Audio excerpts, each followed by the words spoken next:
Kung sa unang Scholar ko ay cellphone ang nabili ko at ito din yung na-review natin last video, ngayon sa pangalawa ko namang kuha is bike naman ang binili ko.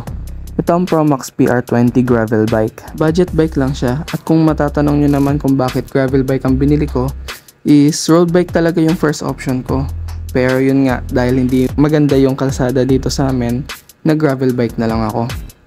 Kaya tara, short montage muna. Let it, bang, bang.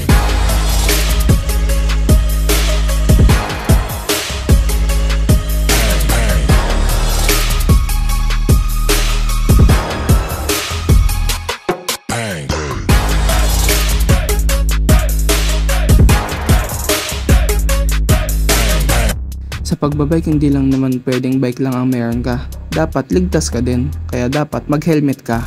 At nang hindi ka naman mauhaw, samahan mo na rin ng water bottle. Ito na nga lang pala yung gloves dahil nahingi ko lang yan sa tita ko. Lahat nga pala yan is na-albor ko lang sa asawa ng tita ko kasi nagbabike din siya. Kaya newbie pa lang may sponsor na agad. Napakaswerte naman. Thank you ulit tita. Sakto naman sa akin lahat kaya hindi ako nagka-problema. Kaya excited na ako magbike. Halos 2 months nga akong nagbike pabalik-balik sa amin hanggang sa makasama ako sa mga kaibigan ko sa pagbabike nila. Ito nga pala yung bike nila, isang fixie, itong sa akin gravel bike, at yung dalawa mountain bike. Yung fixie nga pala isa kapatid ng jowa ko, and yung dalawang mountain bike naman is yung isa sa kaklase ko at yung isa sa kaibigan niya. Grabe, ang gaganda ng bike nila, sana all. At dito ko na nga mas nagustuhan ang pagbabike. Oo nga pala, yung gabing ride na yan is yung pinakamalayo ko na ngang napuntahan, 28.32 km. Kung sa ibang tao ay wala lang yan at malapit lang, well, pagpasensya nyo na, newbie pa lang to. Hindi ko rin kasi kabisado yung mga lugar dito sa amin, kaya dahil hindi ako nakapagpaalam yan, pinagalitan ako. Kaya sa sunod pag magbabay kayo, magpaalam muna kayo at siguraduhin yung di magagalit ang jowa nyo, kasi kung hindi, paktay, suyo time kayo. Kaya natuto na din ako. Kaso may problema, nahawa nga pala ako ng sakit niyan dalawang yung naka-mountain bike. At doon na nagsimula ang aking pagiging upgraditis. Nung simula ay pwede lang talagang i-upgrade ko hanggang sa nadagdagan ng seat post, nadagdagan ng saddle, at ngayon pinaka-latest is nadagdagan ng crankset.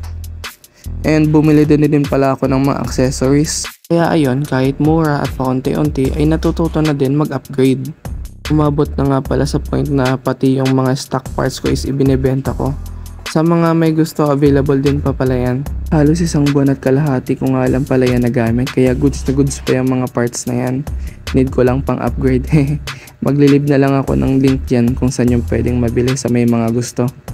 As of now, April 2024, ito nga palang itsura ng bike ko ngayon. Tara, bike check muna tayo.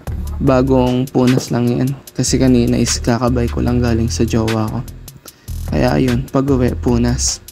At yan nga pala yung mga parts na napalitan ko na. Yung bar tape ko, napalitan ko na kasi black lang yung stock niya. And sa sunod na upgrade ko is bala ko sanang palitan ng STI nang maganda yung shifting niya. Ito nga pala yung mga accessories, yung bag, yung salame, yung shades, and then yung patch kit. So, ayan lang yung laman ng bag ko. And then dito naman seat post, alloy na yan. And then itong upuan ko na specialized sa Shopee. Mura lang yan. Sinamahan ko na din pala ng U-lock ng iwas na ako kahit mumurahin lang. And may libre na palang bike tail light yan kapag bumili ka ng sa shop sa GMC Bikes Cavite. So yan nga.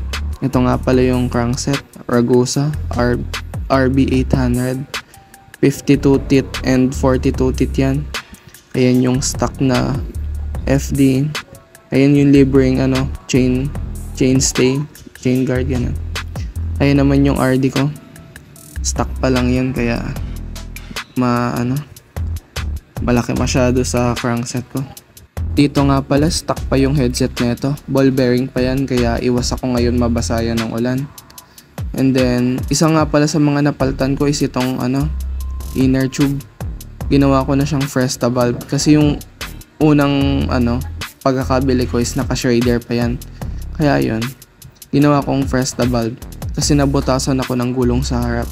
And then, kaya ko naman tanggalin yung gulong sa harap. Dito nga lang sa likod yung hindi. Kaya dinala ko na lang sa bike shop. Ako nga lang pa na nagkabit nitong bar tip na makatipid sa labor. And then, ito namang rigid fork ko is steel pa yan, bakal pa. And itong rotor ko sa harap and likod is 160. And then, bala ko nga pala tong, sa kagaya ng sabi ko kanina, bala ko siyang i-upgrade ng STI. Nang mas maganda yung shifting niya. So yun, palit hubs din ako nun. And ayan nga yung FD, RD. So yan pa yung ball bearing pa yung hubs na yan. Hindi pa siya sealed, kaya bala ko din palitan yan. So harap likod na rotor 160mm. At syempre pag nagpalit ako ng hubs, papalitan ko na din yung cassette ko. Gagawin ko na siyang cassette kasi ngayon naka thread type pa siya. So yun nga. At dito na nagtatapos at yan nga ang overall experience ko sa aking pagbabike at diretso bike review na din. Magpo-post na lang ulit ako ng panibagong video sa aking YouTube channel kung ano nang update sa aking bike. Kung na-upgrade ko na ba siya or hindi. Kaya stay tuned. Please like and subscribe my channel and thank you for watching.